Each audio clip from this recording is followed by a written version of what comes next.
Now we're going to be talking about movies with resident screen critic Dan Slevin, who normally joins us on a Friday, but this is kind of a Friday with the day off, the long weekend ahead. How are you, Dan? Very well, thank you, Mark. How are you? I'm very well too. I'm really good, thank you very much, and nice to be back with you here. It's been a while.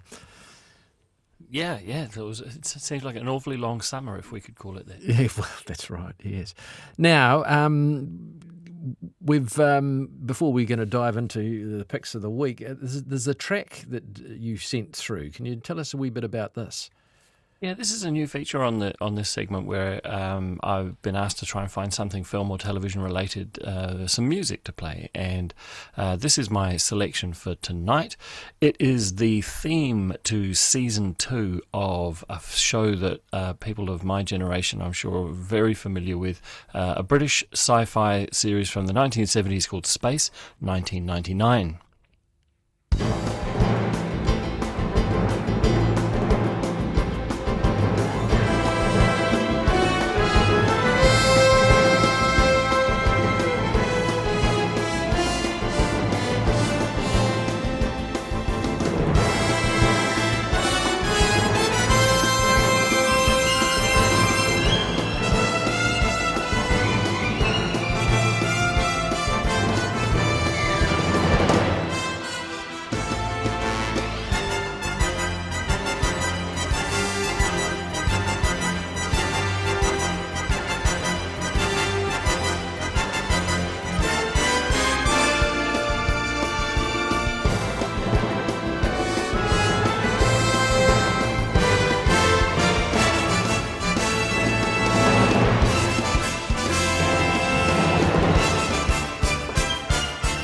Space 1999. Gosh, a dramatic sounding theme there, Dan, and interesting that it was the same people, I suppose, a live action production by the same people who brought us Thunderbirds.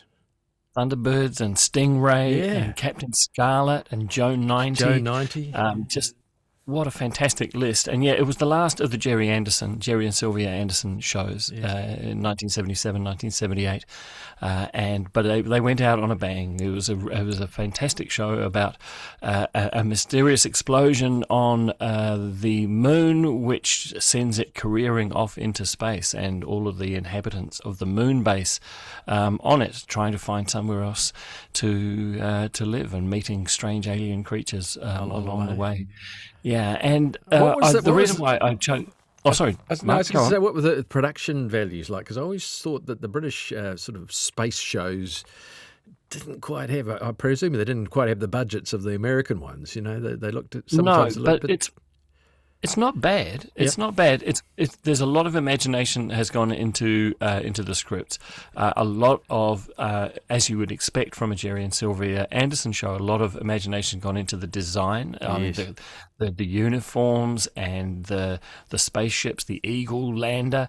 I had a dinky toy version of that when I was a kid, and so it very much is in that ilk. And there's some good stories, and they got some incredible guest stars in there. I've been rewatching these recently, and Peter Cushing turns up, and Christopher Lee turns up, and Ian McShane turns up, and like they were sort of getting all of the top British names to wear silly costumes and put strange makeup on. And the cast themselves from Mission Impossible, the original TV series, Martin Landau, Barbara Bain, and even Barry Morse from The Fugitive, the original Fugitive. That's right. Barry Morse is his is one of the great TV performances in Space 1999. He's just so languid and so relaxed, and so I love watching him. The reason why I chose it tonight is because we were talking about collectors, weren't we, a little bit earlier on? And if you are a collector, if that kind of mindset, there is a re-released Blu-ray box set coming out next Thursday of all 48 episodes of Space 1999, which has been very, very hard to find, and now you can fill that gap in your collection. And beautiful quality, Blu-ray quality, eh? Fantastic. Yeah. Now, we'll move on to your picks of the week. What's going to be playing in the cinemas that's caught your eye that we should take a look at? Well, it's a very busy weekend for me in the cinemas because this Sunday afternoon I'm also reviewing films for Culture 101. They've got a new segment there called The Big Screen, and I'll be reviewing 3 films there. And there are only 4 films being released this weekend, so you get the 4th. I don't like to double up. And this one is called We Bury the Dead. It's an Australian zombie film. And zombies are everywhere, as you can imagine. Everybody seems to be wanting to make zombie films at the moment, but this one is a real cracker. It's very interesting. It is done with some real style and some panache and some heart, and it's got some sort of real melancholy about it as well. The premise of the film is that the state of Tasmania, the island of Tasmania, has basically been destroyed by an accident that is caused by the United States military testing a mysterious weapon off the coast, and basically everybody in Tasmania is dead. And when this happened, I thought, well, this is kind of interesting because that leaves a vacancy in terms of the states of Australia. And I don't know if you've been keeping up with all of the discussion about whether New Zealand should actually be a state of Australia. Well, we could just put our hand up and they would pick us. But the West Island. Actually, the story then starts to take over, and what's happened is that the rest of Australia has been asked to volunteer to travel to Tasmania to help with the clear up and to retrieve the bodies of those who've fallen and give them a proper burial, etc. And a young woman called Ava turns up, and it turns out that she's got an ulterior motive for volunteering for this because her husband was at a workplace retreat in the south of Tasmania, and there are rumours going around that the dead are not staying dead, and she wants to go and see if she can find him and see if he's going to be one of those who maybe survived this tragedy. And so it's kind of a road movie. It's got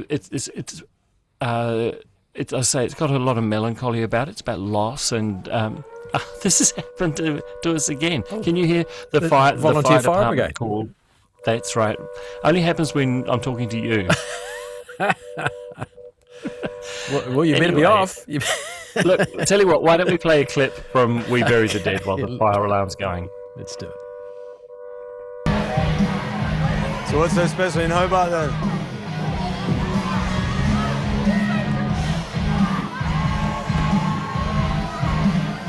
My husband. He was at a work retreat just south of there, a town on the coast called Woodbridge.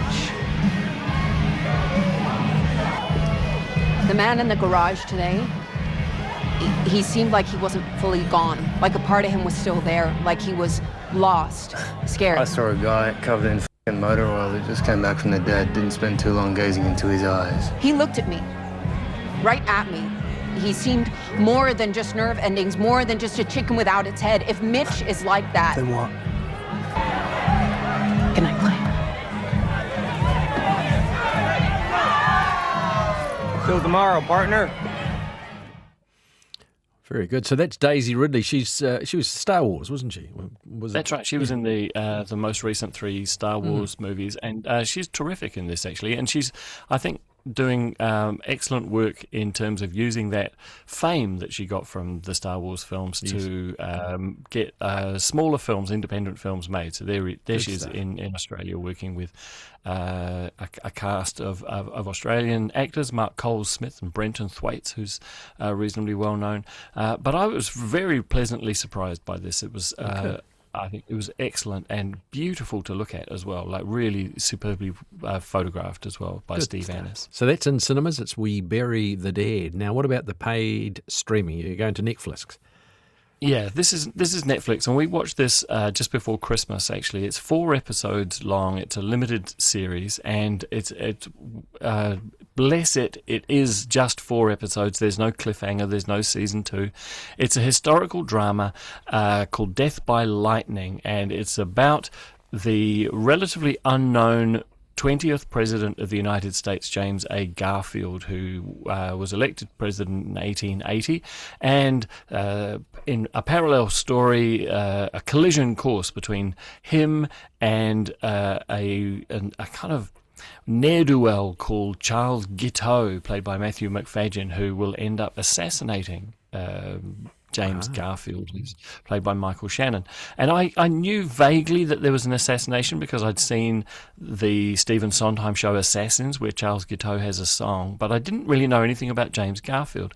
And so these 4 episodes are really excellent summaries of a kind of forgotten time in American history. It's post the Civil War, so it's the Reconstruction, but modern America is being built, and James Garfield's greatest achievement was to basically construct a proper modern civil service, which we watched being dismantled last year by the current president. We've got a clip from it here, and I think this is, if I recall correctly, this is the introduction of Charles Guiteau, played by Matthew McFadyen. He's trying to talk himself out of a prison sentence at the beginning of the show. We have a letter from your father. From my father? He says you've long been estranged, that you were occupied upstate with the Oneida Free Love Colony. Well, he'd be mistaken. The suggestion alone is ludicrous.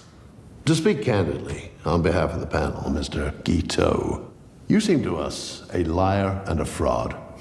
We fail to see how you've served as anything more than a drain on good society. A drain? A drain on good society? Well...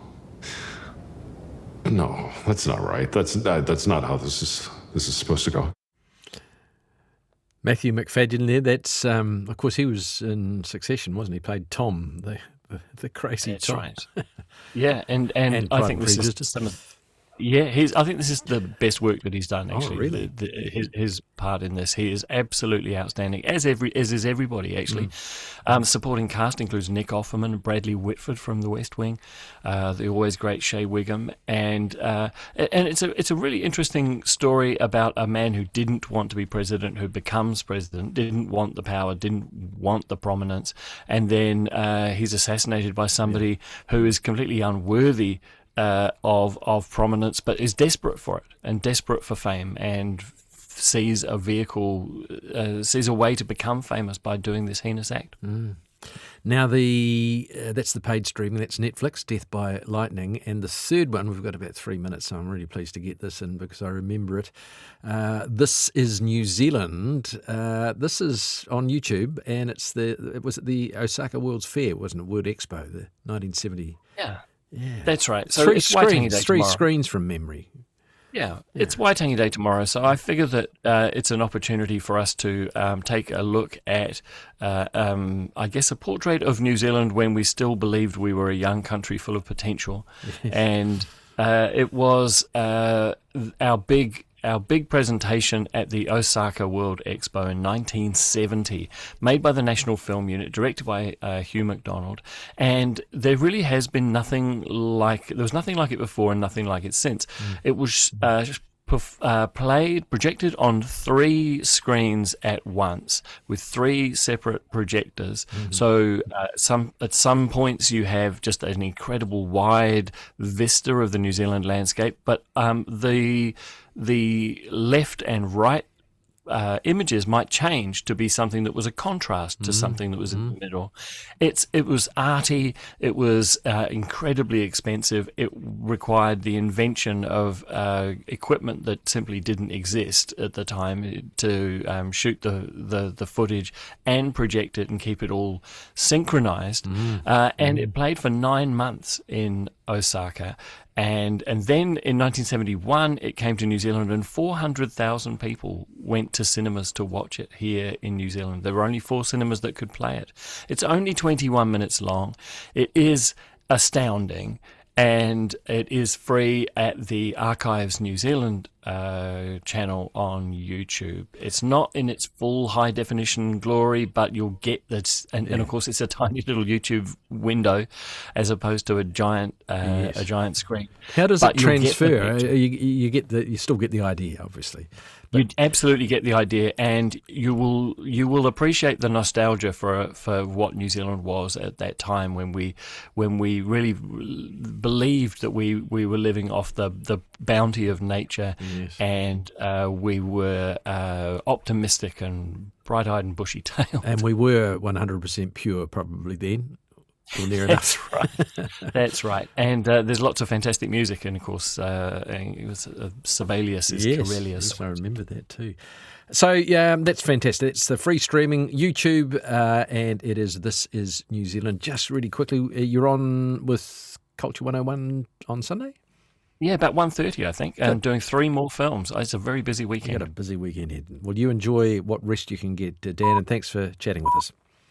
My pleasure.